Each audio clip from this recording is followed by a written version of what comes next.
Sortez, vieille femme. Je vous ai dit de sortir. La gifle a retenti dans la grandiose cérémonie de mariage comme un coup de tonnerre déchirant le ciel. Le cœur s'est tu. Le bouquet est tombé sur le sol de marbre et l'église Saint-Pierre s'est figée dans l'incrédulité. Sous les lustres dorés de la cérémonie somptueuse, un jeune homme en smoking blanc, Shukanchem, PDG d'une puissante entreprise, venait de gifler sa propre mère au visage. Elle a trébuché en arrière, une main tremblante serrant sa joue. Ses yeux restaient fixés sur lui, non pas avec colère, mais avec le cœur brisé. Shuka, sa voix tremblait. Tu fais ça dans la maison de Dieu. Je t'ai dit, sors, a-t-il crié. Tu me fais honte devant tout le monde. Regarde-toi, avec cette vieille robe sale. Les invités se sont tus. La mariée a reculé d'un pas, les lèvres entr'ouvertes, mais elle n'a rien dit. Caméra, téléphone, lumière. Ils ont tous capturé le moment qui ne serait jamais oublié. La vieille femme s'est penchée, a ramassé le bouquet écrasé et a murmuré à travers ses larmes. « Je ne suis pas venue ici pour te faire honte, mon fils.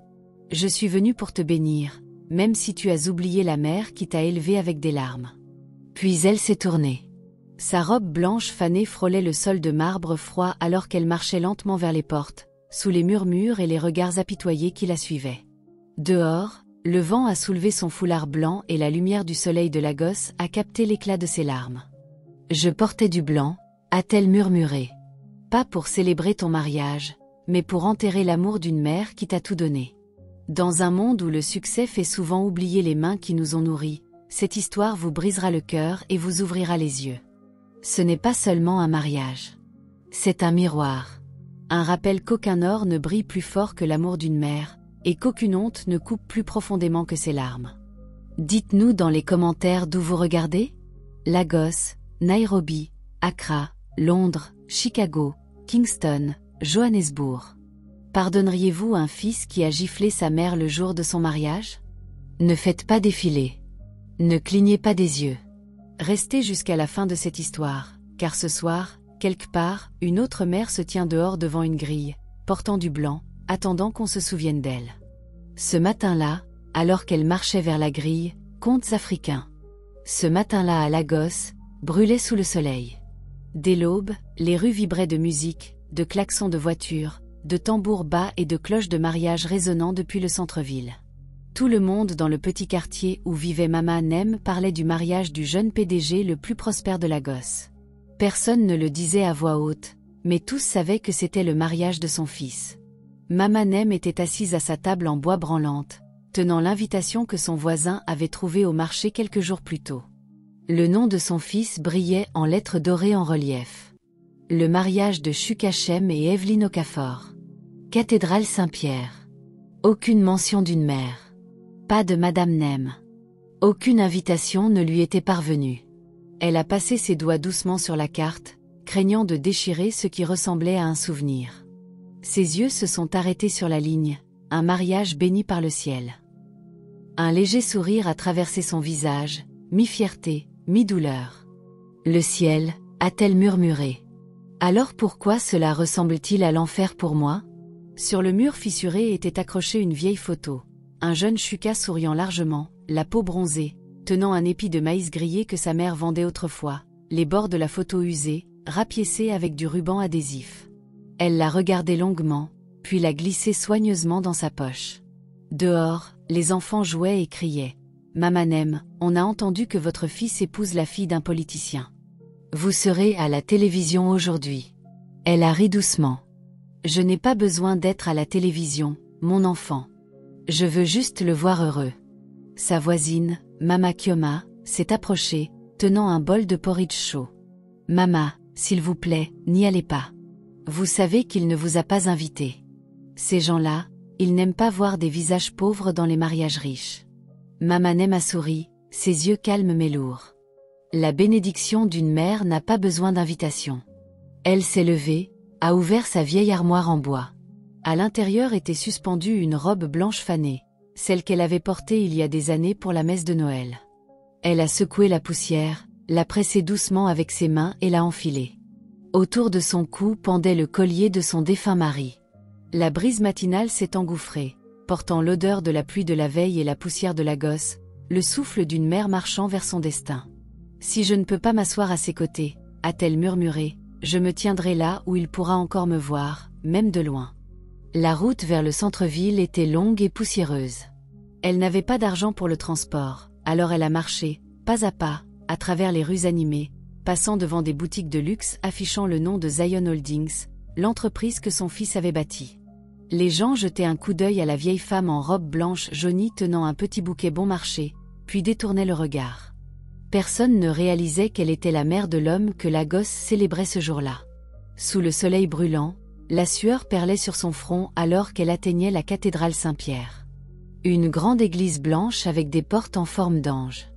2 gardes de sécurité en costume noir montaient la garde. À l'intérieur, des Bentley, Range Rover et BMW bordaient la cour. La musique de mariage emplissait l'air. Elle a pris une profonde inspiration et s'est approchée. « Bonjour, mon fils », a-t-elle dit doucement au garde.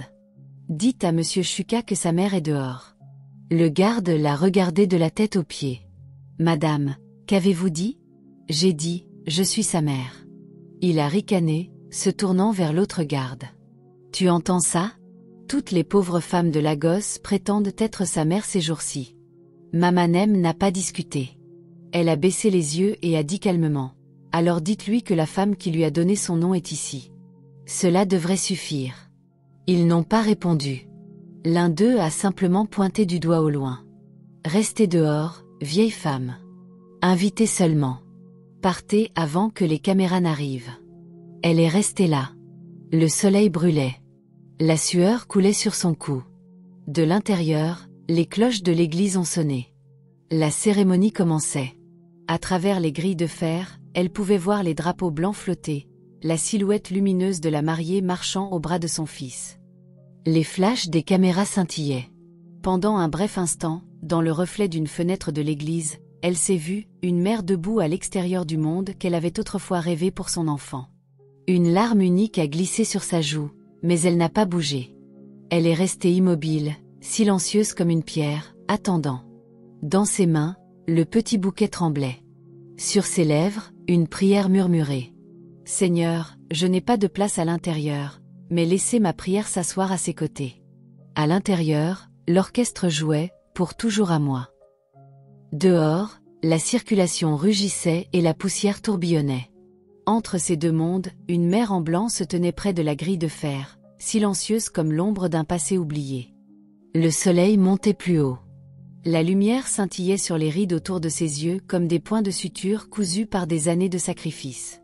Et quand les applaudissements ont éclaté à l'intérieur, au moment où le couple échangeait les anneaux, ses larmes sont tombées en silence, emportées par le vent. Personne ne savait qu'à cet instant précis, son cœur s'est brisé, non pas parce qu'elle n'avait pas été invitée, mais parce que le fils qu'elle avait porté à travers les rues boueuses avait maintenant marché vers une nouvelle vie, oubliant que la femme debout dehors à cette grille était sa toute première maison. Le chœur s'est élevé en harmonie, et les orgues ont gonflé comme une rivière de lumière. Le parfum des lys et de la cire des bougies se mêlait à l'air radieux de la cathédrale Saint-Pierre.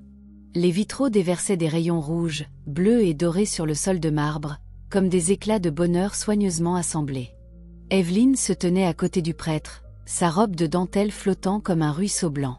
Son sourire était serein, mais ses yeux se tournaient vers les portes, comme si des souvenirs qui n'appartenaient pas à son jour de mariage frappaient doucement pour entrer. Dans les premiers bancs, les invités puissants murmuraient doucement, leurs bracelets tintant comme de petites cloches d'église. Shuka a avancé d'un demi-pas, ajustant les boutons de manchette de son smoking. Le satin scintillait comme des ondulations de lumière. Il a pris une profonde inspiration, a balayé la cathédrale du regard, tous les yeux fixés sur lui, et a chassé une ombre qui avait traversé son front. « Reste calme », s'est-il dit. « Aujourd'hui doit être parfait. » Le prêtre a ouvert la liturgie, sa voix profonde et solennelle.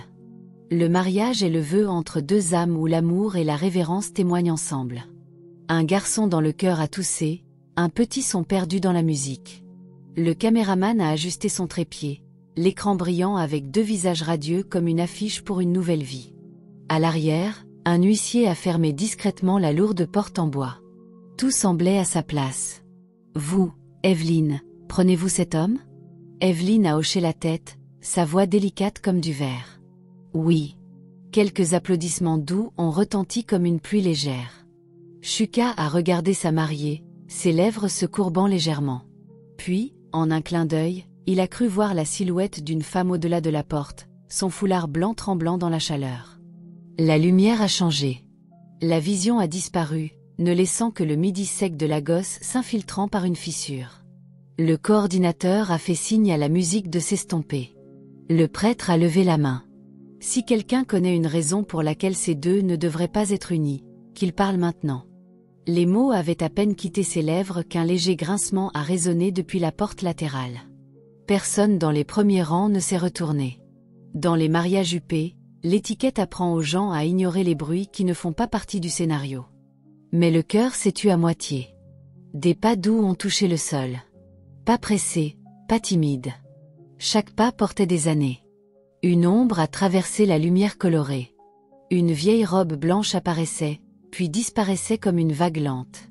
Un murmure s'est répandu, fil par fil. Qui est-ce? Et les murmures se sont tissés en une lourde toile de murmures. Le caméraman a jeté un coup d'œil à son écran. Au bord du cadre, un visage bruni par le soleil est apparu. Des yeux sombres, des mains serrant un petit bouquet. Il a instinctivement tourné l'objectif. Evelyne a senti la main de Shuka se resserrer autour de la sienne. Elle s'est penchée vers lui, murmurant « Qu'est-ce qui ne va pas ?»« Rien », a-t-il dit trop doucement, la voix tremblante. Il a lâché sa main et a fait un pas en avant. La femme s'est arrêtée au dernier banc, prenant soin de ne pas troubler le silence. Elle tenait le bouquet contre sa poitrine, ses épaules tremblant du froid de la climatisation et de la chaleur de la gosse encore accrochée à sa robe. Elle a regardé vers l'autel, la lumière se reflétant dans ses yeux, deux petites mares retenant une tempête. Les gardes ont hésité dans l'allée. Ils ont échangé des regards, mais personne n'a osé la toucher. Quelque chose dans sa posture, fragile mais inébranlable, les retenait. Le prêtre a fermé son livre, son visage bienveillant momentanément à court de mots. Il a pensé à dire quelque chose sur la charité, mais le langage semblait soudain lourd comme la pierre. Shuka s'est tournée, descendant les marches. Chaque pas frappait le marbre comme un clou enfoncé dans du bois. Quand il s'est arrêté devant elle, le bruit derrière lui s'est effondré en un dôme de silence. « Tu n'aurais pas dû venir ici », a-t-il dit, les lèvres serrées. Elle a levé les yeux, et dans son regard, il n'a pas vu lui-même, mais le garçon qu'il était autrefois. Le garçon avec de la poussière sur les joues, maintenant encadré par une lumière coûteuse. Elle a secoué la tête doucement, sa voix fine comme un fil, essayant de rattacher le monde. « Je ne suis pas venue pour mendier. Je suis venue pour bénir. » Evelyne restait figée, son cœur battant. Quelqu'un a murmuré « Sortez là ». Un autre a murmuré « Attendez ». La pitié bien entraînée de la foule est tombée sur la vieille femme comme un éclairage de scène. Shuka a entendu le bourdonnement de la caméra. Il savait que chaque mouvement était enregistré. En lui s'élevait une autre mélodie, le son des nuits affamées, de la fumée de maïs grillé, des mains fatiguées qu'il avait autrefois soutenues pendant la fièvre. Il a mordu sa langue fort pour tuer la mélodie. « Aujourd'hui est mon jour », a-t-il dit à voix basse, assez près pour qu'elle seule l'entende. « Ne le gâche pas. » Elle a souri, un sourire las brûlé par le soleil de la gosse. « Mon fils, certaines choses ne sont pas gâchées par les mères. Elles sont seulement perdues par les enfants. » Un rire moqueur a éclaté dans la rangée du milieu. Un flash de caméra a brillé, cruel. Shuka a fermé les yeux brièvement, puis les a rouverts plus sombres. « Pars », a-t-il dit, chaque syllabe tranchante. « Ce n'est pas ta place. » Ses doigts ont effleuré sa manche légèrement, prenant soin de ne pas froisser le tissu coûteux. Ce contact doux a frappé son orgueil comme une lame. Il n'y avait ni rugissement, ni avertissement, seulement un mouvement rapide et net. La gifle a claqué, pas fort, mais définitif. Pas un tonnerre, mais le son d'une porte qui se verrouille dans une vieille maison. Le bouquet a glissé de sa main, roulant sur le marbre. Les pétales se sont dispersés comme des grains de sel. Personne n'a crié. Même l'orgue s'est figé en plein accord. Evelyne a soulevé sa robe, a avancé à mi-chemin, puis s'est arrêtée. Un mur invisible s'est dressé entre elle et le moment, un mur construit par les questions que chaque marié oublie de poser avant le jour du mariage. La mère n'a pas vacillé. Elle a simplement reculé, touchant la joue qui brûlait encore. Dans ses yeux, un océan lointain se brisait silencieusement, rythmiquement. Elle a pris une courte inspiration et a murmuré « Seigneur, laissez ma bénédiction aller là où mes pieds ne sont pas autorisés. » Une soprano dans le chœur a commencé à pleurer. Le coordinateur a sifflé, éteignez les caméras, mais il était trop tard. Le monde avait déjà vu. Shuka a regardé autour de lui, essayant de ramasser les éclats de dignité tombant de ses épaules. Il a redressé sa veste, a presque parlé, pas à sa mère, mais à l'image de lui-même qu'il essayait de sauver. Puis il s'est arrêté, craignant qu'un mot de plus ne brise quelque chose en lui. Il s'est tourné vers l'autel, espérant que la cérémonie pourrait continuer. Mais la voix du prêtre a vacillé. « Mon fils, le mariage n'est pas une porte pour fermer le passé. C'est une promesse de s'agenouiller devant le premier amour qui vous a jamais tenu. » Shuka s'est figé. Son ombre s'étendait sur le marbre, touchant le bouquet tombé. Il a reculé instinctivement d'un demi-pas, trop petit pour que quiconque le remarque, sauf la femme devant lui, celle qui venait de prendre son coup et de le transformer en silence. Elle n'a rien dit. Elle s'est penchée, ramassant les pétales dans sa paume comme si elle ramassait les vieilles graines de sa vie. « Je vais partir maintenant », a-t-elle murmuré. Pas à son fils, mais à son propre cœur. Pas parce que tu m'as chassé, mais parce que les bénédictions appartiennent à l'extérieur des murs. Elle s'est tournée. Chaque pas qu'elle faisait laissait une pause dans l'harmonie du cœur, comme si une voix alto familière s'était retirée doucement.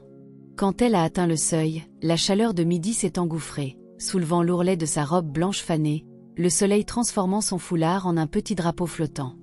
Dehors, la ville continuait de bouger. À l'intérieur, le prêtre a fermé son livre, et la foule a réappris à respirer.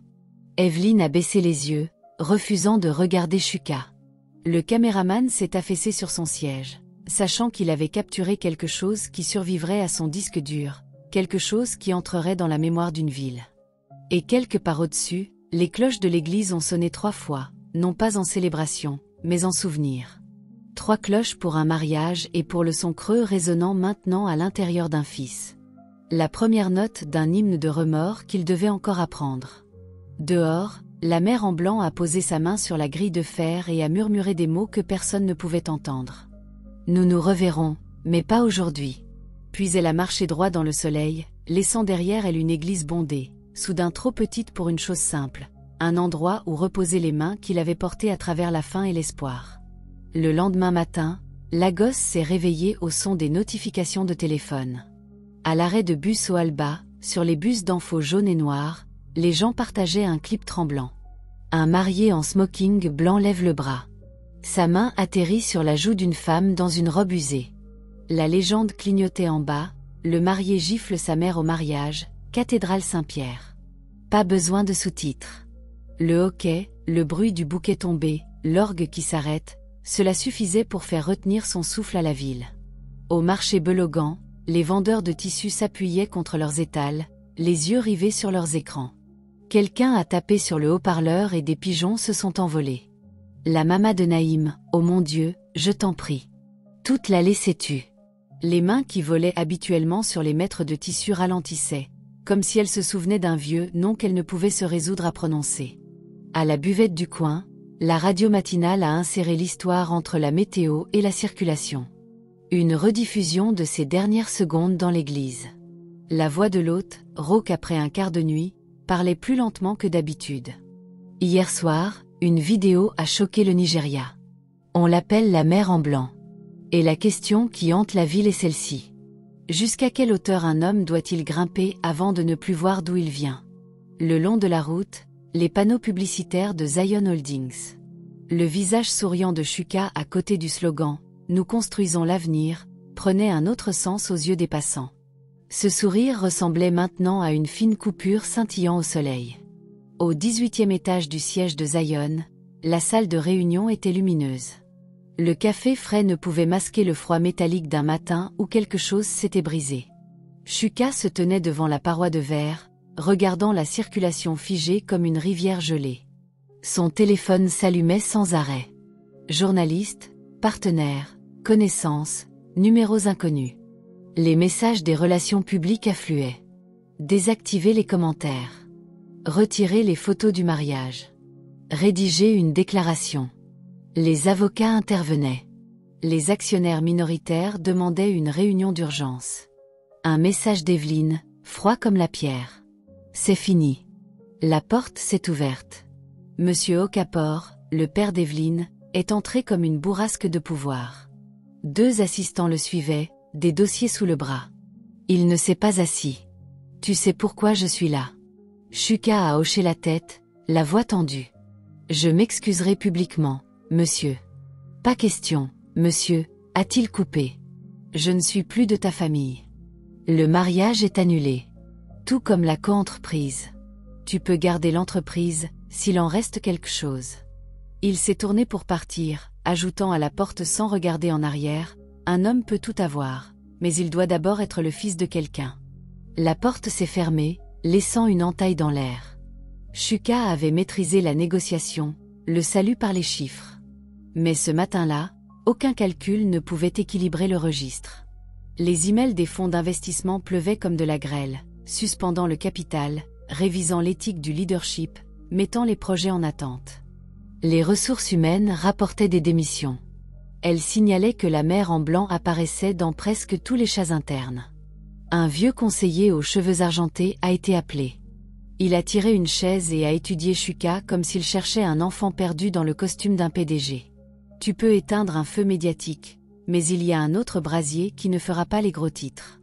Que veux-tu que je fasse, monsieur ? La gorge de Shuka s'est nouée, un caillou coincé à mi-chemin.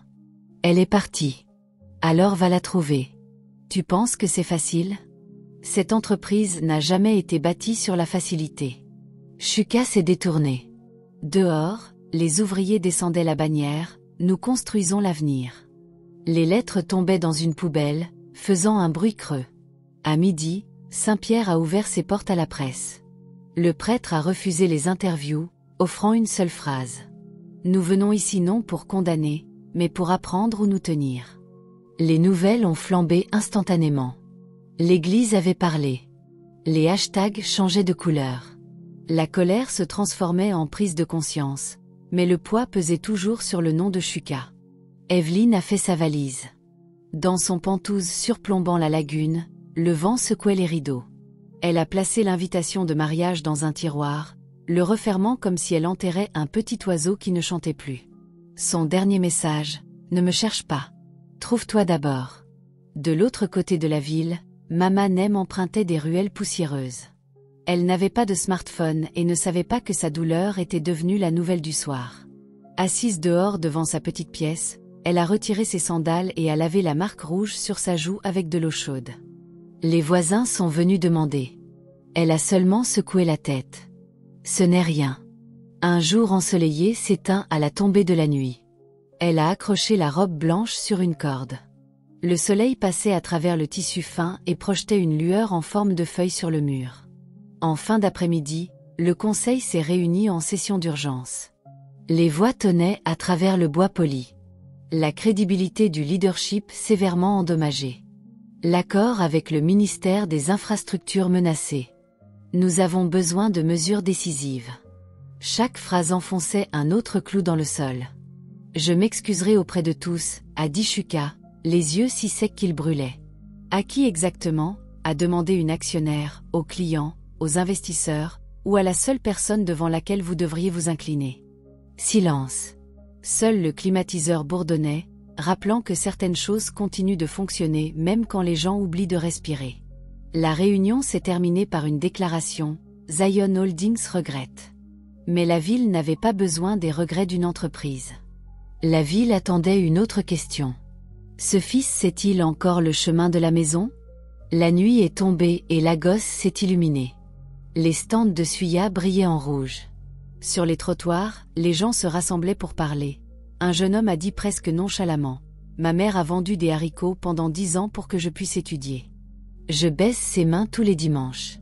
Une femme a ajouté. Le jour de mon mariage, ma mère est restée sous le soleil juste pour épingler des foulards pour les invités.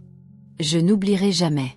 Les histoires de mères et d'enfants s'allumaient comme des brindilles, tissant un ruban de lumière à travers la ville. En ligne, une image fixe a été partagée des millions de fois. Une femme en robe blanche debout devant la grille de l'église, le vent soulevant son foulard. La légende en 2 langues, aucune mère ne mérite le silence. D'une vidéo scandaleuse, la ville a extrait un symbole, et d'une certaine manière, ce symbole a commencé à guérir des endroits inattendus. Une seule personne restait non guérie. Shuka est retourné à son appartement. La pièce était sombre, les lumières de la ville tachetant le verre. Il a posé ses mains sur la table. Elles semblaient légères, comme si elles n'étaient pas les siennes. Sur le comptoir se trouvait un petit paquet livré ce matin-là. Une vieille photo, un garçon édenté serrant un épi de maïs grillé, debout dans le marché de terre rouge à côté d'une femme bronzée par le soleil, souriant doucement. Au dos, une ligne inclinée d'une écriture tremblante. Si tu oublies un jour le visage de ta mère, souviens-toi de la main qui t'a nourri. Il a posé la photo sur ses genoux.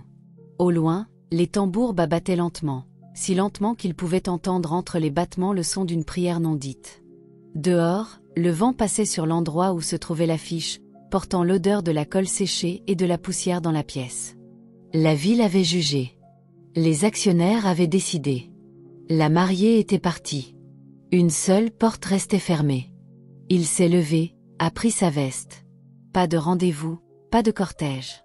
La gosse s'étendait devant lui comme une route sans panneau. Au bout, une petite pièce louée, une corde à linge affaissée, une robe blanche séchant dans la brise nocturne, et un mot qu'il n'avait pas encore appris à dire, pardon. Cette nuit-là, la pluie s'est abattue sur la gosse comme si les cieux s'étaient ouverts. Les rues, habituellement bondées, scintillaient sous des lumières tamisées et le sifflement des pneus tranchant les flaques. Les gouttes de pluie tombaient sur l'affiche à moitié démontée de Zion Holdings. Seules les lettres Z et H restaient accrochées, oscillant dans le vent comme 2 fragments d'un souvenir qui ne s'accordait plus. Shuka marchait seul. Sans parapluie, sans voiture, sans garde du corps. Sa chemise lui collait à la peau. La pluie se mêlait à la sueur, le sel piquant ses lèvres. Chaque pas qu'il faisait vaciller légèrement les lampadaires. Dans sa tête résonnait la gifle, le bouquet tombant, et la voix tremblante de sa mère. Je ne suis pas venu pour te faire honte. Je suis venu pour te bénir, même si tu ne te souviens plus de la femme qui t'a élevé avec des larmes. Il avait vécu ces derniers jours comme dans un rêve, s'effondrant au ralenti. Les actionnaires partis, les gros titres le condamnant. La mariée disparue comme une brume. Une seule question le hantait. Où est-elle maintenant ? Le vieux complexe résidentiel derrière le terminal de bus abandonné sentait la rouille et la pluie. Une faible ampoule jaune vacillait au-dessus de la porte. Une propriétaire âgée, portant un foulard, a ouvert la porte. Quand elle a vu son visage, la lumière de son unique ampoule est tombée sur le visage de Shuka, et elle s'est figée. « C'est vous, son fils, n'est-ce pas ?» Il a hoché la tête. Sa voix s'est brisée dans le froid. « Oui. Ma mère, Madame Nem. Est-elle encore ici ?» La femme est restée silencieuse longtemps, puis a soupiré. Elle est partie il y a 3 jours, sans dire à personne où. Elle a seulement laissé un bouquet de fleurs séchées et une note sur la table. Elle l'a conduit à l'intérieur de la petite pièce. Elle était presque vide, juste un lit en bambou, quelques vêtements soigneusement pliés, et sur la table, le bouquet flétri. L'odeur des murs humides et des pétales fanés se mêlait à une douceur qui faisait mal à respirer. Shuka s'est assis, les mains tremblantes en ramassant la note. Le papier était flou, l'écriture tordue, mais encore lisible. « Si tu reviens, ne me cherche pas. Je t'ai pardonné avec la première gifle. Vis comme si chaque matin je balayais encore la cour, et chaque nuit j'allumais encore la lampe en t'attendant. Je ne porte pas de colère, seulement des prières. Apprends à incliner la tête, mon fils. » Shuka a mordu sa lèvre. Ses larmes se mêlaient à l'eau de pluie. Il a pressé la note contre son front, essayant de sentir la chaleur des mains qu'il avait écrites. Dehors, la pluie tambourinait sur le toit en tôle. Des milliers de gouttes sonnaient comme des pas rentrant à la maison. Il s'est placé sous l'auvent, regardant la pluie torrentielle. La pluie de la gosse avait sa propre odeur, poussière chaude, fumée, et les larmes silencieuses de ceux qui n'ont jamais pu pleurer. À travers les rideaux d'eau, il a cru la voir marcher lentement dans l'allée, sa robe blanche collée à elle, un bouquet à la main. Il a crié, mais seul le vent a répondu. La vision s'est dissoute dans la pluie, le laissant frissonner à sa place. Il a continué à marcher jusqu'à l'église Saint-Pierre, là où tout avait commencé. Les portes étaient à moitié ouvertes, l'intérieur sombre. Il est entré. Chaque pas résonnait longuement et creux. L'autel était toujours là, une légère tache brune sur le sol de marbre, l'endroit où son bouquet était tombé. Il s'est agenouillé, la pluie goûtant de ses cheveux sur la pierre. « Dieu » a-t-il murmuré, la voix tremblante. J'ai construit des tours qui touchaient les nuages, mais j'ai oublié comment m'incliner. J'ai gardé mon nom, mais j'ai perdu la main qui m'a autrefois protégé de la pluie. Si elle peut encore m'entendre, laissez-moi la revoir, même si ce n'est qu'en rêve. Aucune réponse n'est venue. Seul le vent balayait les vitraux, et un éclair a illuminé la nef d'un feu blanc. Son ombre est apparue sur le mur, petite, perdue et humaine. Dehors, la pluie s'est calmée. Les lampadaires scintillaient sur l'asphalte mouillé. Il a marché à travers la nuit jusqu'à ce que l'aube saigne sur la ville, pâle et faible. Un balayeur de rue s'est arrêté à côté de lui, reconnaissant son visage. « Hier soir, » a dit l'homme doucement, « j'ai vu une vieille femme en robe blanche marcher dans l'autre sens. Elle a souri, puis a disparu dans la pluie. Je pensais qu'elle était un ange. » Shuka s'est figé. Une rafale de vent matinal a effleuré, laissant tomber un seul pétale blanc dans sa paume, fin, fragile comme de la cendre. Il a refermé ses doigts autour. Personne n'a eu besoin de dire quoi que ce soit. Il a compris. Quand le soleil s'est levé, Lagos est revenu à la vie. Mais sur le toit de l'ancien bâtiment de Zion, quelqu'un a vu Shuka debout seul, tenant le bouquet flétri, la lumière du soleil se brisant sur son visage. Il n'était plus un PDG, plus un scandale, juste un fils qui avait enfin appris à être silencieux dans sa douleur. Il a levé les yeux vers le ciel et a murmuré « Mère, si vous pouvez encore m'entendre, je ne mentirai plus jamais. Je reconstruirai, pas un empire, mais un souvenir. » Et ce jour-là, la première page du même journal qui avait autrefois publié le scandale portait un nouveau titre. Zion Holdings renaît, lance la fondation Mère en Blanc pour soutenir les mères abandonnées. Personne ne savait qui avait envoyé le communiqué de presse, mais plus tard ce soir-là, quand le soleil de Lagos est redevenu doré, des témoins ont juré avoir vu une femme en robe blanche passer devant les grilles de Saint-Pierre. Elle s'est arrêtée, a souri, et a disparu dans la lumière. La nouvelle est arrivée un matin sans vent à Lagos. Un homme du village d'Onisha est venu au vieux bureau de Zion Holdings, portant un petit sac en plastique noué avec une ficelle. À l'intérieur se trouvait un foulard blanc plié et une lettre de l'église locale. Madame Nem est décédée paisiblement dans son village natal. Elle a été inhumée sous l'amandier par les villageois. Shuka est resté immobile. Ses yeux fixaient à travers la paroi de verre où la lumière du soleil se brisait en fragments dorés éparpillés sur son bureau. Aucun cri n'est venu d'abord, pas de larmes. Mais quand le messager a posé le foulard blanc sur la table, le même que sa mère avait porté au mariage, son corps a tremblé, et le son qui s'est échappé de sa poitrine était à moitié un sanglot, à moitié un effondrement. Ce même jour, il est retourné au village. Pas d'entourage, pas de presse, pas de voiture aux vitres teintées. La route de terre rouge s'ouvrait devant lui, et l'odeur familière d'herbe mouillée et de paille brûlée montait dans l'air. Les villageois l'ont reconnu. Ils ont murmuré, mais personne n'a parlé durement. À la campagne, quand une mère meurt, le silence est la plus haute forme de respect. La tombe reposait sous un grand amandier entouré d'herbe haute. Une petite croix en bois se dressait à la tête, gravée de lettres tremblantes. Nem, une mère de larmes et de miséricorde. Pas de couronne sophistiquée, seulement quelques chrysanthèmes sauvages cueillis par les villageois le long de la route. Shuka s'est agenouillé. La boue s'infiltrait à travers son pantalon, froide et ancrée. Il a posé le même bouquet flétri qu'il avait porté tout ce temps sur sa tombe. « Je suis arrivé trop tard, Mama », a-t-il murmuré, la voix brisée. « Je pensais avoir encore du temps, mais j'ai oublié. Une mère ne peut attendre un fils qui ne sait que regretter. » Le vent s'est agité. Des feuilles d'amandier sont tombées lentement, se posant sur ses épaules, comme une main douce le caressant d'en haut.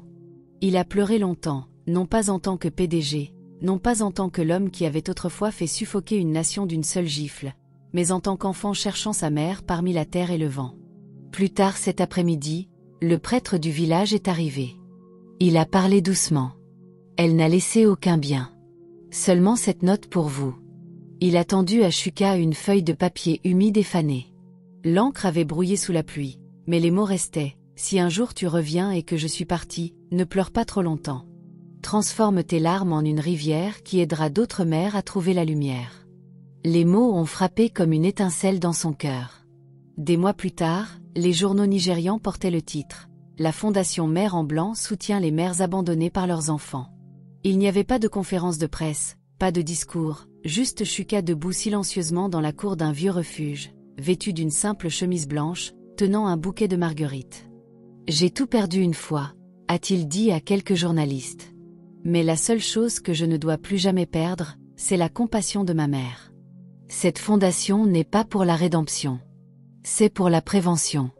Pour qu'aucun enfant ne répète mon erreur. Chaque mois, la fondation parrainait des refuges, des maisons pour personnes âgées et des bourses sous le nom de la lumière de Mamanem. Sur le mur du nouveau siège, il a accroché une vieille photo, une mère et son fils riant dans un marché de terre rouge. Dessous, gravé en bronze, le pardon n'est pas le silence. C'est la graine du changement. 1 an plus tard, la fondation a tenu son premier mémorial à Onitsha. Les villageois se sont rassemblés autour de la tombe de Mamanem, les mains serrant des fleurs blanches. Shuka a lu une prière, sa voix stable mais basse. « Tu m'as appris, Mama, que le véritable amour n'a pas besoin d'excuses. Il a seulement besoin de continuer. » En posant le bouquet sur sa tombe, une forte rafale de vent s'est levée. Le foulard blanc que sa mère portait autrefois au mariage s'est soulevé du sol, a dansé dans l'air et s'est posé doucement sur ses épaules. Il a souri et a levé les yeux vers le ciel doré et chaleureux.